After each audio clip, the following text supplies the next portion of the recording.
This channel's content is strictly for educational and informational purpose and does not endorse or promote any form of violence, harm, illegal activities, self-injuries and communal disharmony. পুলিশের ভূমিকা নিয়ে কিন্তু supreme কোর্টে তীব্র ক্ষোভ প্রকাশ করছে, কি বলবেন?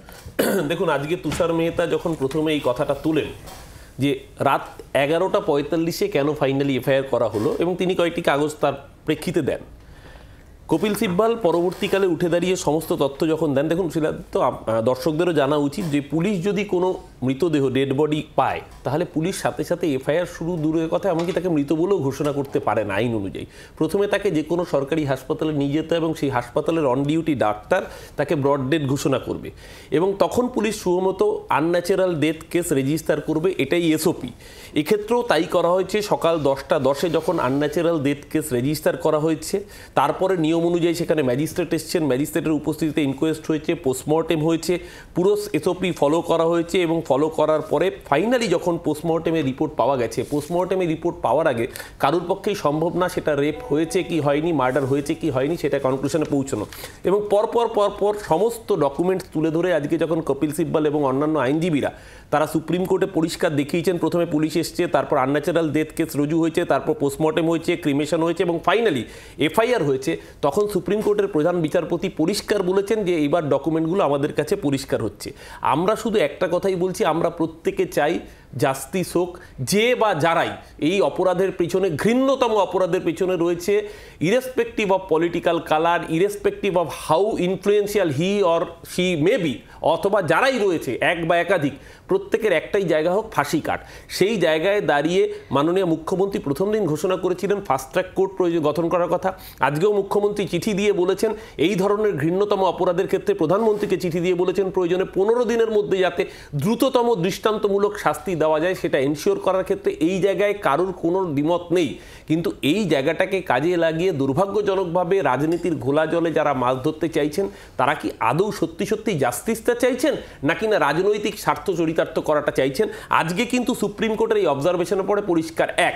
দ্বিতীয় পয়েন্ট হলো, সুপ্রিম কোর্ট এর আগের দিনও রিকোয়েস্ট করেছিল, আজকে সুপ্রিম কোর্ট সরাসরি বলেছেন ডাক্তারদের এই আন্দোলনে আমাদের পূর্ণ সহমত রয়েছে, পূর্ণ সম্মতি রয়েছে। নাগরিক সমাজ যে আন্দোলন করেছে তাতে আমরা সম্পূর্ণভাবে সমর্থন জানিয়ে বলছি ডাক্তারবাবুদের কাছে আবেদন, আপনারা কর্মবিরতি প্রত্যাহার করুন। দিল্লির এইমস কিন্তু তারা কর্মবিরতি প্রত্যাহার করেছে। গরিব মানুষের, সাধারণ মানুষের শেষ ভরসার জায়গা কিন্তু সাধারণ সরকারি হাসপাতাল। একটা অন্যায়ের প্রতিবাদ করতে গিয়ে যদি একজন রোগী সেখানে চিকিৎসা না পেয়ে আরেকটি খারাপ ঘটনা ঘটে যায় তাহলে একটা অন্যায়ের প্রতিবাদ নিশ্চয়ই হওয়া দরকার, কিন্তু আরেকটা অন্যায়ের যেন আমরা শরিক না হয়ে যাই। ডাক্তারবাবুদের কাছেও কিন্তু আমাদের করজোরে সেই আর্জি রইল। আমরা আসবো আলোচনায়। ইতিমধ্যে আমাদের সঙ্গে আলোচনায় অংশগ্রহণ করেছে নির্যাতিতার পরিবারের আইনজীবী শামীম আহমেদ। শামীম দা, আপনাকে স্বাগত জানাচ্ছি। প্রত্যেকের দাবি, আপনি শুনছিলেন যে অরূপদা রয়েছেন, অরূপদা বলছেন যাতে দ্রুত বিচার পাওয়া যায়। সুপ্রিম কোর্টে আজকে শুনানি ইতিমধ্যেই হলো, অনেকগুলি পর্যবেক্ষণ ইতিমধ্যেই যা আমরা তুলেও ধরছি সামনে এসেছে সেই জায়গায় দাঁড়িয়ে। আপনি নিজে উপস্থিত ছিলেন, দ্রুত বিচার কি মনে হলো আজকে দাঁড়িয়ে থেকে সুপ্রিম কোর্টের এই শুনানির সময়?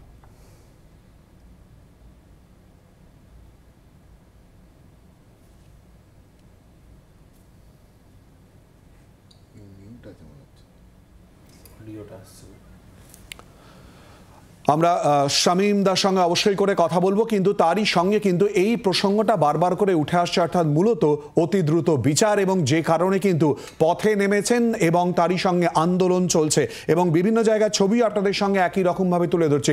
শামীম দা, ঠিক এই প্রশ্নটা নিয়েই আসবো। আজকে আপনি নিজে উপস্থিত ছিলেন, অতি দ্রুত বিচার আদালত কক্ষে থেকে কি মনে হলো সুপ্রিম কোর্টে আজকে? না দেখুন, সুপ্রিম কোর্টে মামলা শুনানি হচ্ছে, তার আগে যারা ভিকটিম পরিবার তারা অ্যাপ্রোচ করেছিল আমাদের কলকাতা হাইকোর্ট, এবং কলকাতা হাইকোর্ট ইতিমধ্যে সিবিআই এর নির্দেশ দিয়েছে এবং যা আরো কনসিকুয়েন্সিয়াল অর্ডার যেগুলো প্রয়োজন সেগুলো দিয়েছে, যেটা ইমিডিয়েটলি প্রয়োজন ছিল। পরবর্তীকালে সুপ্রিম কোর্ট একটা সুমোটো কেস রুজু করে এবং তার শুনানি চলছে, এবং এই সুপ্রিম কোর্ট যে শুনানি চলছে এইটা অনেক ব্রডার অ্যাসপেক্টের বিচার করছে, যে বিভিন্ন রাজ্যে কিভাবে এই ধরনের সেক্সুয়াল অফেন্স এগুলোকে প্রিভেন্ট করা যায়, এই ব্রডার অ্যাসপেক্টে সুপ্রিম কোর্ট বিচার করছে।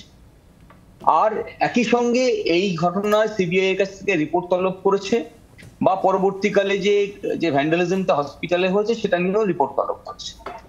এগুলো সবই চলছে, কিন্তু আমাদের কাছে আমরা মনে করি যে কলকাতা হাইকোর্টের বিচার অনেক বেশি অ্যাক্সেসেবল ছিল আমাদের কাছে, কারণ সুপ্রিম খুব স্বাভাবিক কারণেই আমার স্টেটে যে কোর্ট আছে সেই কোর্টে যে বিচার চলছিল এবং সেই কোর্টে আমরা ইমিডিয়েটলি একটা নির্দেশ পাই এবং সেই নির্দেশ মোতাবেকই সিবিআই ইনভেস্টিগেট করছে।